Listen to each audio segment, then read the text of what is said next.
وبركاته. الحمد لله رب العالمين، والصلاة والسلام على أشرف المرسلين وآله وصحبه أجمعين. قال الله تعالى في القرآن العظيم: أعوذ بالله من الشيطان الرجيم، بفضل بسم الله الرحمن الرحيم. الرحمن علم القرآن، خلق الإنسان، علمه البيان. الشمس والقمر بحسبان. صدق الله العلي العظيم، وصدق رسوله النبي الكريم، ونحن على ذلك من الشاهدين والشاكرين. قال نبينا وسيدنا وشفيعنا وحبيبنا وقرة أعيننا وثمرة فؤادنا سيدنا محمد صلى الله عليه وسلم: إنما الأعمال بالنيات، أو كما قال عليه الصلاة والسلام: صدق نبينا سيد البشر صلى الله عليه وسلم. அல்ஹம்துலில்லாஹ். சர்வ புகழும் புகழ்ச்சியும் அகிலத்தின் அதிபதியாகிய அல்லாஹ் ஒருவனுக்கே உரித்தாகட்டுமாக. ஏக இறைவனின் சாந்தியும் சமாதானமும் சன்மார்க்கம் ஏந்தி வந்த சர்தார் முஹம்மது முஸ்தபா ஸல்லல்லாஹு அலைஹி வஸல்லம் அவர்களின் மீதும், அவர்களின் வாழ்க்கையின் அடிச்சுவடுகளை தங்களது வாழ்க்கையின் லட்சிய பாதையாக எடுத்து வாழ்ந்த உன்னத உத்தம சத்திய சஹாபாக்கள், நல்லோர்கள், நம்மோர்கள் என நம் அனைவரின் மீதும் என்றென்றும் நிலைத்து நிரப்பமாக நின்று நிலவட்டுமாக. பெரும் மதிப்பிற்கும் கண்ணியத்திற்கும் உரிய அல்லாஹ்வின் நல்லடியார்களே, நாம் வாழ்ந்து கொண்டிருக்கக்கூடிய இந்த காலம் எப்படிப்பட்ட ஒரு காலம் என்பதை நாம் தெரிந்து கொள்ள வேண்டும்.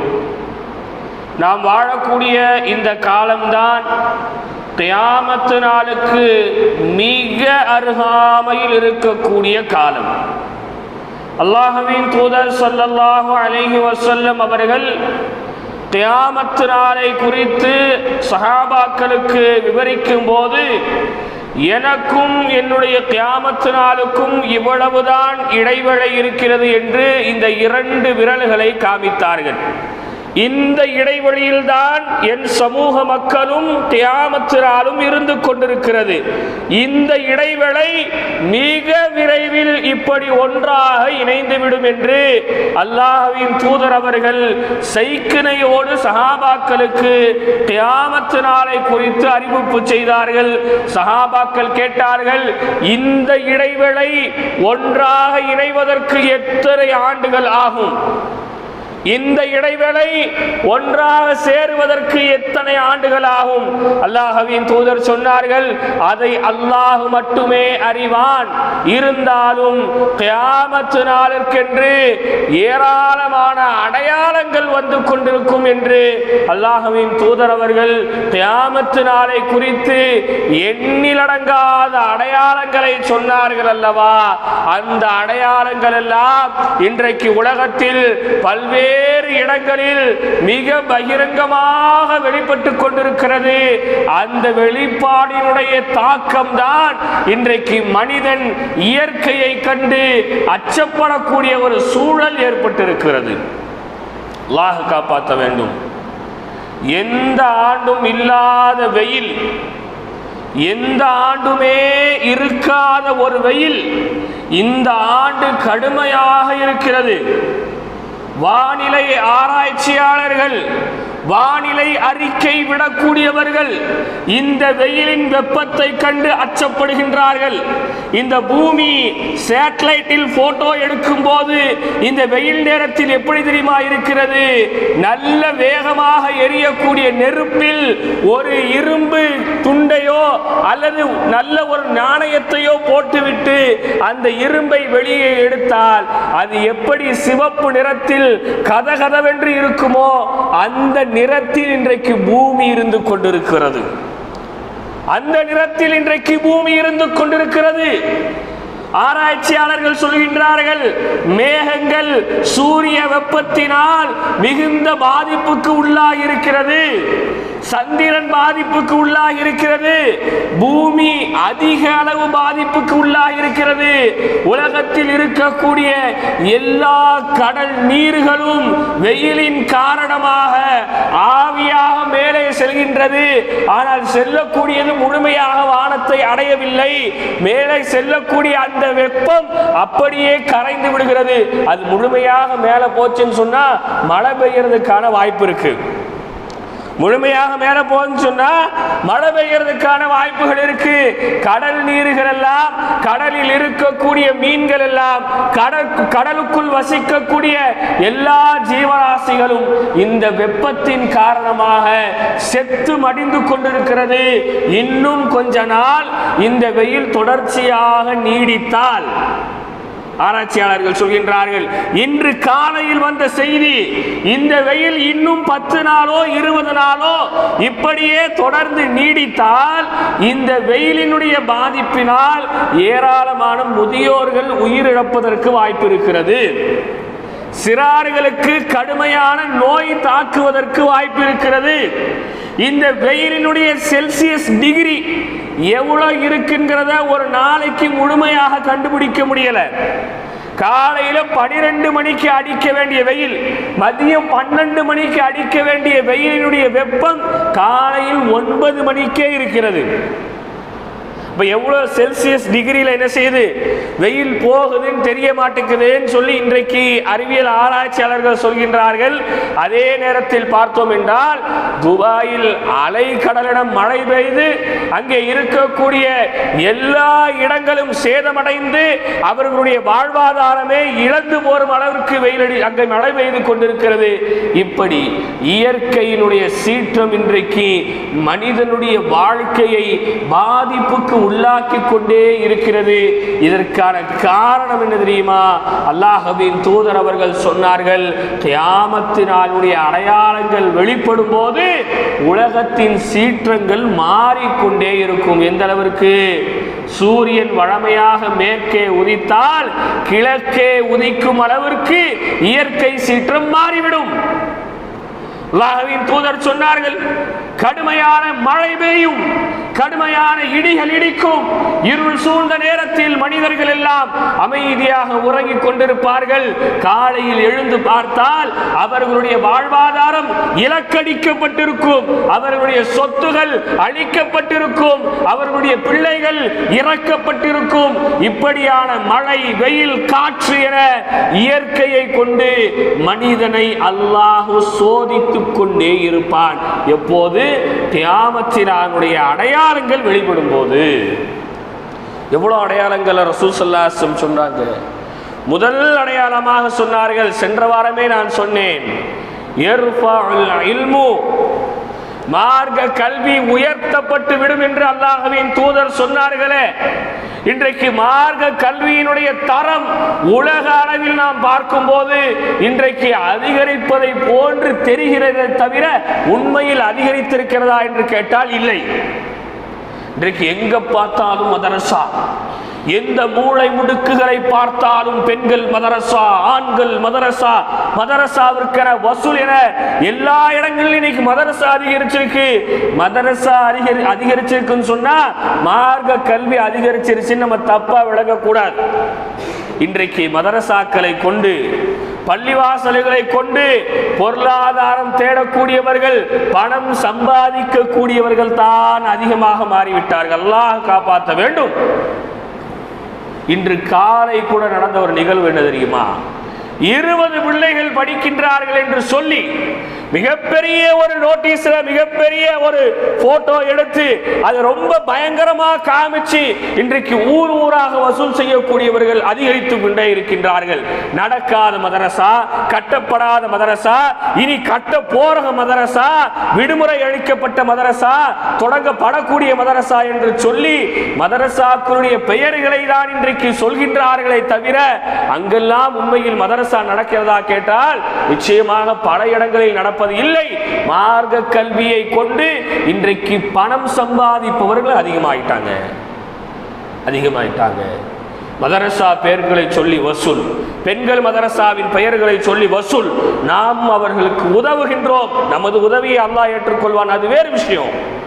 அப்ப இன்னைக்கு உலக தரத்தில் பார்த்தோம் சொன்னா மார்க்க கல்வியினுடைய முக்கியத்துவம் என்பது எல்லா இடங்களிலும் குறைக்கப்பட்டு கொண்டே இருக்கிறது. பிரபலையான மதரசாக்கள், பிரபலமாக பெயர் போன மதரசாக்கள் கூட இன்றைக்கு மதரசாவிற்கு மாணவர்களை சேர்க்க வேண்டும் என்பதற்காக பள்ளிக்கூட படிப்போடு நாங்கள் மதரசா கல்வியை கொடுக்கிறோம். இதோட பள்ளிக்கூட படிப்போடு மதரசா கல்வியை நாங்கள் கொடுக்கிறோம். ஒரு பிள்ளைய சேர்த்து விட்டீங்கன்னு சொன்னா சேர்த்து விடுபவருக்கு 1000 ரூபாய் பணமும் கொடுத்து அவருடைய போக்குவரத்து செலவுக்கும் நாங்கள் பணம் கொடுக்கின்றோம். ஒரு பிள்ளைய சேர்த்துட்டீங்கன்னு சொன்னா அந்த பிள்ளைக்கு உணவிலிருந்து, உடையிலிருந்து, அவன் பயன்படுத்தும் சோப்பிலிருந்து அனைத்தையும் இலவசமாக கொடுக்கின்றோம். எப்படியாவது எங்கள் மதரசா நடந்தால் போதும்.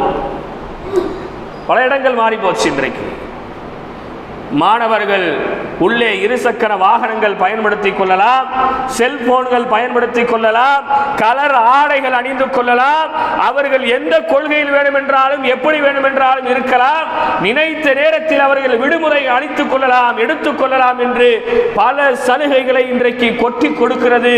இப்படி கொட்டி கொடுப்பதனுடைய நோக்கம் என்ன தெரியுமா? மார்க்க கல்வியினுடைய மகத்துவம் மக்களுடைய மனதில் இருந்து பறிக்கப்பட்டு விட்டது. எப்படியாவது அவர்களுக்கு ஒரு பட்டத்தை கொடுக்கணும், எப்படியாவது நம்ம மதரசா பேர் கெட்டு போயிடாம கடைசி வரைக்கும் மதரசா நடந்தா போதுங்கிற எண்ணத்தில் இன்றைக்கு எத்தனையோ பெயர் போன மதரசாக்கள் இயங்கிக் கொண்டிருக்கிறது. அதை தான் அல்லாஹ்வின் தூதர் சொன்னார்கள், மார்க்க கல்வி உயர்த்தப்பட்டு விடும் என்றார்களே. இதைவிட மிகப்பெரிய கியாமத் நாளுடைய அடையாளம் வேறு ஒன்றும் இல்லை, வேறு ஒண்ணுமே இல்லை. இன்றைக்கும் நமது ஊரினுடைய நிலைமை என்ன? சின்ன சின்ன கிராமங்களுடைய மக்தப் மதரசாக்களின் நிலைகள் என்ன? கொஞ்சம் யோசித்து பாருங்கள் சகோதரர்களே. பள்ளிக்கூட விடுமுறைகளில் கோடைக்கால வகுப்புகள் வைக்க வேண்டும் என்று ஏறத்தாழ இந்த சுற்று வட்டாரங்கள் எல்லா பக்கமும் முயற்சி எடுத்து எல்லா பக்கமும் தோல்வி அடைந்து போனார்கள். அதோடு நாமும் சேர்ந்துதான் எல்லா பக்கமும் எடுத்தாங்க. 12-14 ஊர்கள் இருக்கிறது இந்த வட்டாரத்திற்கு உட்பட்ட ஊர்கள். 16 ஊர்களின் உலமாக்களும் பேசி கூடி முடிவெடுத்தோம். கோடை காலத்தில் பிள்ளைகளுக்கு தரமாக எதையாவது சொல்லிக் கொடுக்கணும், ஹதீஸ் புத்தகங்களை சொல்லிக் கொடுக்கணும், உணவு ஒழுக்கமுறைகளை சொல்லிக் கொடுக்கணும், பெற்றவங்கள்ட்ட நடக்கக்கூடிய ஒழுக்கமுறைகளை சொல்லிக் கொடுக்கணும், பிள்ளைகளை நல்ல முறையில் இந்த 50 நாள்ல உருவாக்கிடணும். அதனால மற்ற இடங்கள்ல நடக்குதோ இல்லையோ இந்த வட்டாரத்துக்கு உட்பட்ட 12-14 ஊர்களிலும் கோடைக்கால வகுப்புகள் நடத்தப்பட வேண்டும் என்று முடிவு செய்தார்கள். ஆனால் காலை மாலை மதரசா கூட ஒழுங்காக பிள்ளைகள் வராத ஒரு சூழ்நிலை உருவாகி இருக்கிறது. இதைவிட கியாமத் நாளுடைய மிகப்பெரிய அடையாளம் எதுவாக இருக்க முடியும்? பெருநாளில் இருந்து பேசப்பட்டு மதரசா துவக்க விழா என்று ஒரு விழாவையும் வைத்து சென்ற வாரம் ஜும்மாக்களிலும் பேசியும் கூட இவ்வளவு பெரிய தோல்வி அடைகிறது என்று சொன்னால் அதற்கான முக்கிய காரணம் என்ன சகோதரர்களே? பெற்றவர்களுடைய உள்ளத்திலே ஈமான் இல்லாமல் போனது, அவர்களுக்கு மார்க்க கல்வியினுடைய முக்கியத்துவம் தெரியாமல் போனது. நமது பிள்ளை எங்கே எப்படி எங்கே திரிந்தாலும் நமக்கு என்ன கவலை? நம்மை தொல்லை செய்யாமல் இருக்கின்றானா? நம்ம தலையை போட்டு உருட்டாம இருக்கிறானா? எங்கேயும் போறான், எப்பவும் வாரான், நேரத்துக்கு வந்தா சாப்பாடு கொடுக்கிறோம், நைட் ஆனா தூங்க வாரான், அவ்வளவுதான். அல்லாஹ்வின் தூதர் அவர்கள் வன்மையாக கண்டித்தார்கள் அல்லவா? பெற்றோர்கள் பிள்ளைகளுக்கு செய்ய வேண்டிய 3 கடமைகள் இருக்கிறது. முதலில் பிள்ளை பிறந்து விட்டால் நல்ல பெயரை நீங்கள் அந்த பிள்ளைக்கு வைக்க வேண்டும். இரண்டாவது கடமை, பிள்ளைக்கு சரியான வயதிலே அல்லாஹ்வை பற்றியும் அல்லாஹ்வின் தூதரின் பற்றியும் மார்க்க கல்வியை குறித்து உங்கள் பிள்ளைகளுக்கு நீங்கள் சொல்லிக் கொடுக்க வேண்டும். மூன்றாவது கடமை, உங்கள் பிள்ளைகளை தொழுகையை கொண்டு நீங்கள் ஏவ வேண்டும். இன்றைக்கு இந்த மூன்று நடக்கிறதா கொஞ்சம் யோசித்து பாருங்கள். மார்க்க பற்று இல்லாமல் போனதினால் இணையதளங்களில் ஏதோ ஒரு பேரை பார்த்து இங்கிலீஷா இருந்தாலும் சரி, அது பிரெஞ்சு மொழியில் இருந்தாலும் சரி, அபராணி மொழியில் இருந்தாலும் சரி, சொல்றதுக்கு கொஞ்சம் ஸ்டைலா இருக்கா, தெருவிலேயே இல்லாத பேரா இருக்கான்னு சொல்லி வச்சிடறோம். ரெண்டாவது, பிள்ளைகளுக்கு மார்க்க கல்வியை சொல்லி கொடுக்கறதே இல்லை. கொஞ்சம் யோசிச்சு பாருங்களேன். ஸ்கூல் திறந்திருக்கிற வரைக்கும் காலையில் 6 மணிக்கெலாம் அவனை ஸ்கூலுக்கு ரெடி ஆகும். அங்கே போகணும், இங்கே போகணும். அப்புறம் ஸ்கூல்லேருந்து வந்ததுக்கப்புறம் 4 மணிக்கு வராமல் சொன்னால் 5 மணிக்கெலாம் டியூஷன் ஓடிடும். 5 மணிக்கு டியூஷன் போயிட்டு 8 மணிக்கு தான் வீட்டுக்கு வருவான். நைட்டு வந்து கொஞ்ச நேரம் செல்லை பார்ப்பான் அல்லது டிவியை பார்ப்பான். அதோட திரும்ப சாப்பிட்டுட்டு படுக்கிறவன் காலையில் எந்திரிக்கணும், ஸ்கூலுக்கு போகணும், திரும்ப டியூஷனு, திரும்ப ஸ்கூலு, திரும்ப டியூஷனு, இப்படியே அவன் லைஃப் ரன் ஆச்சு. அதனால் எங்களுக்கு மதரசாக்கு அனுப்ப முடியலை. ஒரு காரணம் ஏற்றுக்கொள்கிறோம். அதை நம்ம யாரும் என்ன செய்யலை, மறுக்கலை. சரிங்க, பிரச்சனை இல்லை. அதுவும் 8ஆம் வகுப்பு படிக்கிற வரைக்கும் தான் எங்கள் பிள்ளைங்க வர முடியும். 9ஆம் வகுப்பு போயிட்டால் வர முடியாது. ஏன்னா கலெக்டர் படிப்பில்லை 9ஆம் வகுப்பு. கலெக்டர் ஒரு கையெழுத்து போடலாம் ஒன்றும் நடக்காது, பார்த்தீங்களா? அதனால் வர முடியாது. சரி, அதையும் ஏற்றுக்கொள்கிறோம். அப்போது பிள்ளைங்க ஸ்கூல் போகிறாங்க, நல்லா படிக்கிறாங்க, சரி ரைட்டுங்க.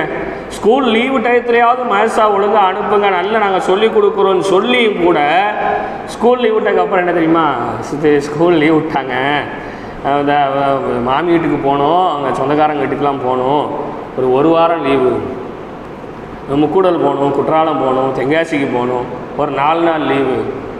இப்படியே இந்த 50-60 நாள் லீவ் என்ன செஞ்சிருது, கழிஞ்சிருது. இதில் நீங்கள் எந்த இடத்துல பிள்ளைங்களுக்கான நேரம், மார்க்கத்துக்கான நேரத்தை கொடுக்குற சொல்லுங்கள். கொஞ்சம் யோசித்து பாருங்கள். மிக மனவேதனைக்குரிய விஷயம் என்ன தெரியுமா, ஆண் பிள்ளைகளை பெற்றவர்கள் தயவு செஞ்சு உங்களுடைய பிள்ளைகளை ஒழுங்கான முறையில் மதரசாக்கு அனுப்புங்க. நேற்று கூட வெறும் 4 பிள்ளைகளோட உட்கார்ந்துருந்தேன். நிர்வாகியில் ஒருத்தவங்க சொன்னாங்க, அலிம்சா கவலைப்படாதீங்க, நான் போய் வீடு விடா சொல்லி இன்ஷா அல்லாஹ் பிள்ளைகளை வர சொல்றோம், சொல்லிடுவோம், அதை பத்தி என்ன சொல்ற கடமை நமக்குள்ள நம்ம சொல்லிடுவோம்னு சொன்னாங்க. அவர்கள் முயற்சி எடுப்பது கூட இன்னைக்கு பிள்ளைகளை பெற்ற பெற்றோர்கள் எடுக்கலன்னு சொன்னா இதை விட மிகப்பெரிய கியாமத் நாளுடைய அடையாளம் வேற ஒண்ணுமே இருக்காது. அல்லாஹ்வின் தூதர் சொன்னார்கள், மார்க்க கல்வி உயர்த்தப்படும். இரண்டாவது சொன்னாங்க, வயஸ்புத்துல் ஜஹ்லு, மடமை இருக்கே, மடமை, முட்டாள்தனம் இருக்கிறதே, முட்டாள்தனம், அயோக்கியத்தனம் இருக்கிறதே. ஒரு தவறை நான் செய்தாலும் அந்த தவறிலே ஆமா நான் செய்வேன், யாரை பத்தி எனக்கு கவலை கிடையாதுன்னு சொல்லி ஒரு தப்ப, ஒரு தவறுல, ஒரு முட்டாள்தனமான காரியத்தில் நிலைத்திருக்கக்கூடிய மக்கள் உருவாகிவிட்டால் கியாமத் நாள் வந்துருச்சு. இன்னைக்கு எத்தனை பேர் சொல்றோம், எத்தனை பேர் வாய் கூசாம சொல்றோம், நான் யாருக்கும் கூச்சப்படுறதில்லை, இந்த ஹராம நான் செய்வேன், நான் யாரை பத்தியும் கவலைப்படுறதில்லை, நான் தொலை வராம தான் இருப்பேன், எனக்கு எதை பத்தியும் யோசனை இல்லை, நான் இப்படிதான் வாழ்வேன். மடமையில தான் இருக்கேன்னு தெரிஞ்சாலும் அந்த மடமையில் இருக்கிறத ஏதோ பெருமைப்படுத்தி பேசுவார்கள். அப்படி ஒரு கூட்டம் உருவானால் நீங்கள் விளங்கிக் கொள்ளுங்கள், கியாமத் நாள் வந்துவிட்டது. அல்லாஹ் காப்பாற்றணும். இன்னைக்கு எத்தனை பேர் சகோதரர்கள் அப்படி இருக்கிறோம், பிள்ளைங்களை மதரசாக்கு அனுப்பாம இருக்கிறது தப்புன்னு தெரியும், தொழாம இருக்கிறது தப்புன்னு தெரியும், இந்த ஹராம செய்யறது தப்புன்னு தெரியும், இந்த இடத்துக்கு போறது தப்புன்னு தெரியும், இந்த பானத்தை குடிக்கிறது தப்புன்னு தெரியும், இந்த பணத்தை வாங்குறது தப்புன்னு தெரியும்.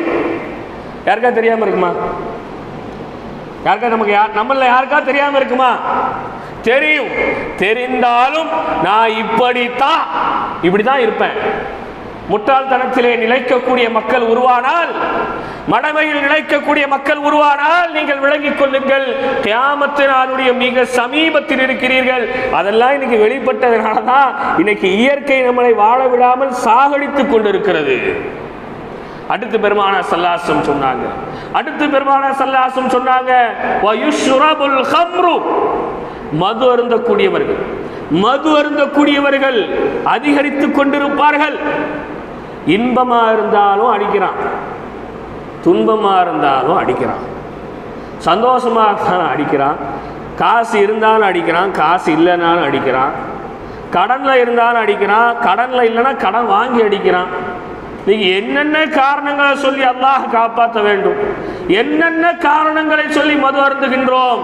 சகோதரர்களே, கொஞ்சம் யோசித்து பாருங்கள். மதுவை விட மிக மோசமான பொறுமையான விஷம் இந்த உலகத்தில் எதுவும் இல்லை. நீங்கள் அருந்தக்கூடிய ஒவ்வொரு மிடரும் உங்களுடைய ஆயுள் காலத்தை குறைக்கிறது, உங்களுடைய ஆண்மையை குறைக்கிறது, உங்கள் பிள்ளையின் எதிர்காலத்தை பாதிக்குதுங்கிறத நீங்க நல்லா விளங்கணும் சகோதரர்களே. எத்தனை மருத்துவமனைகளில் போய் பாருங்கள், அரசாங்க மருத்துவமனையில் போய் பாருங்கள். கிட்னி பாதிக்கப்பட்டவர், நுரையீரல் பாதிக்கப்பட்டவர், 30 வயதில் வாழ்க்கையை இழந்தவர், ஆண்மை இல்லாமல் மருத்துவத்திற்கு கோடி கோடியாக செலவு செய்பவர்கள், எல்லாத்துக்கும் ஒரே காரணம் மருத்துவர் சொல்வார், இவர் மது ரொம்ப குடிச்சிருக்கார். கால் வீங்கிரும், கை வீங்கிரும், நல்ல மூச்சு விட முடியாது, உங்களுக்கு நீங்களே சோப்பு தேய்ச்சி கூட குளிக்க முடியாத சூழ்நிலை உருவாகும். பெருமானார் ஸல்லல்லாஹு அலைஹி வஸல்லம் சொன்னாங்களே, இன்னைக்கு எப்படிங்க நம்ம மதுவுக்கு அடிமையாகி கிடக்கக்கூடிய இளைய சமூகம் அல்லாஹ் பாதுகாக்கணும், அல்லாஹ் பாதுகாக்கணும். கூட்டம் கூட்டமாக சேர்ந்து, நண்பர்களோடு சேர்ந்து பணம் இல்லைனாலும் நீ கூட நான் அடுத்த வாட்டி உனக்கு நான் தாரேன்னு சொல்லி போகக்கூடிய அளவிற்கு இன்னைக்கு ஏதோ ஒரு பிக்னிக் போற மாதிரி கொண்டு வந்துட்டோமே. அல்லாஹ் காப்பாற்றணும், அல்லாஹ் காப்பாற்றணும். மது அறிந்து விட்டு நீங்கள் படுக்கக்கூடிய அந்த நேரத்தில் உங்கள் ரூஹு போனா, மது அருந்தினா 40 நாள் தொழுகை சேராது. மது அருந்திய நிலையில் நீங்கள் மரணித்தால் நீங்கள் சொர்க்கத்தின் வாடையை கூட நுகர முடியாது. நன்றாக விளங்கிக் கொள்ளுங்கள்.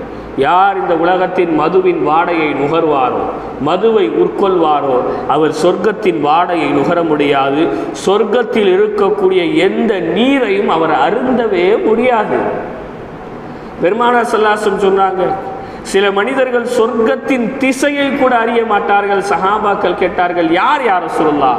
அல்லாஹ்வின் தூதர் சொன்னார்கள், முதுமினுல் கம், நிரந்தர மது அருந்தக்கூடியவர் இருக்கிறாரே, அவர் சொர்க்கம் எந்த திசையில் இருக்கிறது என்பதை கூட அவர் அறிய மாட்டார். அல்லாஹ் காப்பாற்றணும். வாலிபர்கள், இளைஞர்கள், அதில் ரொம்ப கவனமாக இருங்க. உங்கள் வாழ்க்கையில் நீங்களே மண்ணள்ளி போடாதீங்க. கொஞ்சம் யோசித்து பாருங்க, என்ன நிலைமையில் நமது பெற்றோர்கள் வாழ்ந்து கொண்டிருக்கிறாங்க. கொஞ்சம் யோசிங்க. நம் பிள்ளைக்கு இன்னைக்கு என்ன சாப்பாடு வாங்கி கொடுத்தோம், நம்ம வீட்டில் இன்னைக்கு என்ன சோறு பொங்கியிருக்கிறாங்க, நம்ம உமா அப்பா இன்னைக்கு என்ன சாப்பிட்டாங்க, நம்ம கொண்டு போய் இப்படி பணத்தை வீணடிக்கிறோமே, நம்ம பெற்றவங்களுக்கு நல்ல ஒரு நேரம் சாப்பாடு நம்ம கொடுத்துருக்கிறோமா, நம்ம பெற்றவங்களை ஒரு நேரம் சந்தோஷமா நம்ம வச்சிருக்கிறோமாங்கிறத கொஞ்சம் யோசித்து பாருங்க. அல்லாஹ் காப்பாற்றணும். பெருமானார் ஸல்லல்லாஹு அலைஹி வஸல்லம் 4வதாக சொல்லி காமித்தாங்க, விபச்சாரம் வெளிப்பட்டு கொண்டே இருக்கும் என்றார்கள். அல்லாஹ் காப்பாற்றணும், அல்லாஹ் ரொம்ப காப்பாற்றணும். விபச்சாரம் வெளிப்படும். நாங்கள் இன்றைக்கு தமிழகம் எங்கும் கள்ளக்காதல் அதிகமாகி போச்சு. அல்லாஹ் காப்பாற்றணும். திருமணம் முடிந்து 2 ஆண்டுகள் 3 ஆண்டுகள் கூட வாழ்ந்து குழந்தை பெற்றதுக்கு பிறகும் கூட வேறு ஒருவனோடு தான் எனக்கு வாழ பிடிக்கிறது என்று சொல்லி போகக்கூடிய பெண்கள் இன்றைக்கு அதிகரித்து விட்டார்கள். பச்சிளம் பிள்ளைகள் என்று பாராமல் கூட ஆபாசத்தோடு பார்த்து தொடக்கூடிய ஆண்களும் அதிகரித்து விட்டார்கள். அல்லாஹ் காப்பாற்ற வேண்டும். பெருமானார் ஸல்லல்லாஹு அலைஹி வஸல்லம் சொன்னாங்க, இந்த மாதிரியான சூழல் எல்லாம் வந்துருச்சுன்னு சொன்னா கியாமத்து நாள் ரொம்ப நெருக்கத்தில் நீங்க இருக்கிறீங்க அப்படிங்கிறத கவனத்தில் கொள்ளுங்கன்னாங்க ரசூலுல்லாஹ். அதனால தான் பெண்களை அல்லாஹ் குர்ஆன்ல சொல்லும்போது, நீங்க மடமையான காலத்தில் வெளியேறினா மாதிரி ஹிஜாப் இல்லாமல் நீங்க வெளியேறாதீங்க. என்னதான் மாமாவா இருக்கட்டுமே, மச்சானா இருக்கட்டுமே, கொழுந்தனா இருக்கட்டுமே, என்னதான் பெரியத்தா மௌனா இருக்கட்டும், சின்னத்தா மௌனா இருக்கட்டும், தாய் மாமாவா இருக்கட்டும், எவ்வளவு இருக்கட்டும், உங்களுடைய ஹிஜாப் இல்லாமல் வெளியேறாதீங்க. ஏன்னா எந்த புத்துல எந்த பாம்பு இருக்குன்னு சொல்லவே முடியாது. யார் என்ன எண்ணத்தில் உங்கள்கிட்ட பழகிறா, யார் என்ன எண்ணத்தில் பேசுறாங்கிறத உங்களால் கண்டுபிடிக்கவே முடியாது. இறுதியில் அவனுடைய சுயரூபம் வெளிவரும் போதுதான் நமக்கு கேவலம், அவமானம், அப்புறம் சண்டை, பிரச்சனை, போலீஸ் ஸ்டேஷனும் கோர்ட்டு அலைகிறோம். ஆரம்பத்திலேயே அல்லாஹ் ரசூல் சொன்ன பாதுகாப்போடு நாம் வாழ்ந்து கொண்டால் நமக்கு அந்த நிலைமை ஏற்படாது. பெருமானார் ஸல்லல்லாஹு அலைஹி வஸல்லம் சொன்னாங்க. அதனால தான் நம்ம சொல்றோம், சின்ன பிள்ளைங்களை கூட நீங்க தெருவுல நைட்டு 10 மணி வரைக்கும் விளையாட விடாதீங்க. சின்ன பிள்ளைங்களுக்கு கூட நீங்க ஹிஜாப் போடுங்க. சின்ன பிள்ளைகளுக்கு கூட நீங்க லூசான ஆடைகளை அணியுங்க. பெருநா பயான்ல கூட நம்ம என்ன போய் சொன்னோம், சின்ன பிள்ளைகளுக்கு நீங்க ட்ரெஸ் எடுக்கிறதா இருந்தா கூட முழு கை ட்ரெஸ் எடுங்க சொன்னோமா இல்லையா? ஏன் யாருடைய பார்வை எப்படி போகும் தெரியாது. பெருமானார் ஸல்லல்லாஹு அலைஹி வஸல்லம் சொன்னாங்க, கியாமத் நாள்ல விபச்சாரம் அதிகமாகும்னாங்களே. இன்னைக்கு வெளிப்படையா தெரிஞ்சவங்க கூட எத்தனை ஆண்கள் பிள்ளைக்காக தங்கள் வாழ்க்கையை தியாகம் செய்து அந்த பெண்களோடு வாழ்கின்றார்கள். அதே போன்று எத்தனையோ ஆண்கள் செய்யக்கூடிய தவறுகளை பெண்கள் கண்டு கொள்ளாமல் எத்தனை இடங்கள்ல வாழ்ந்து கொண்டிருக்கிறார்கள். அப்ப இதெல்லாம் கியாமத் நாளுடைய அடையாளம். இந்த அடையாளங்கள் இருக்கிறதே, இந்த அடையாளங்கள் வெளிப்பட்டால் நிச்சயமாக இயற்கை சீற்றம் நம்மை வாழ விடாது, வாழவே விடாது. ஒரு மணி நேரம் நம்மளால் வெளியே போயிட்டு வந்துட முடியுமா? அவ்வளோ ஏன் வீட்டில் ஒரே இடத்துல ஒரு மணி நேரம் இருக்க முடியுமா? ஒரு மணி நேரம் ஒரு இடத்தில் இருப்பதற்கு கூட வலுவற்றவர்கள் தான் நாம். அதை முதல்ல கவனிக்கணும். மழை வந்தால் ஒரு அரை மணி நேரம் கூட குளிர தாங்க முடியாத அளவுக்கு பலகீனமாக இருப்பவர்கள் தான் நாம். இவ்வளோ பலகீனத்தில் இருந்துக்கிட்டு அல்லாஹ் ரசூல் சொன்ன எந்த விஷயத்தையும் கேட்காம, என்னை விட வீரம் யாரும் இல்லை, என்கிட்ட எவனாவது வந்து பேசிப்பாரு, எவன் வந்தாலும் நான் அப்படி பண்ணிடுவேன் இப்படி பண்ணுறேன்னு நம்ம வாய்ஸை விடாது வேணா என்ன செய்யலாம், அடிக்கலாம். நம்ம ரொம்ப பலகீனமானவர்கள் சகோதரர்களே. தயவு செஞ்சு பிள்ளைகளை மதரசாவின் பக்கம் நீங்கள் அனுப்புங்க. கியாமத் நாளுடைய அந்த அறிகுறிகள் நம்மிடத்திலிருந்து வெளிப்படக்கூடாது, வேற எங்கேயோ எப்படியோ வெளிப்பட்டு போகுது. அல்லாஹ் ரப்புல் ஆலமீன் அதை காப்பாற்ற வேண்டும். மதுவின் பக்கம் செல்லக்கூடிய இளைஞர்கள் தயவு செய்து அதை அப்படியே முற்றிலுமாக நீங்க மாற்றி கொள்ளுங்க. நிறைய பேர் சொல்லுவாங்க, பழகிட்டேன் மாற்ற முடியாது வைக்க முடியாது. இல்லவே இல்லை. அல்லாஹ் ரசூலுக்காக மாறணும்னு நீங்க முடிவு செஞ்சா, உங்க வாழ்க்கைக்காக நீங்க மாறணும்னு முடிவு செஞ்சா, நம்மளுடைய கண்ணியத்திற்காக மாறணும் முடிவு செஞ்சா ஒரு நொடியில மாறிடலாம்.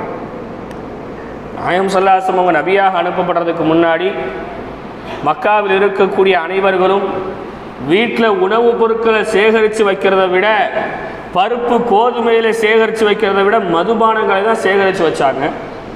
அல்லாஹ் ஒரு வார்த்தை சொன்னதோடு மதீனா நகரமே மது ஆறு ஓடியது என்று வரலாறுல பதிவு செய்யப்படுது.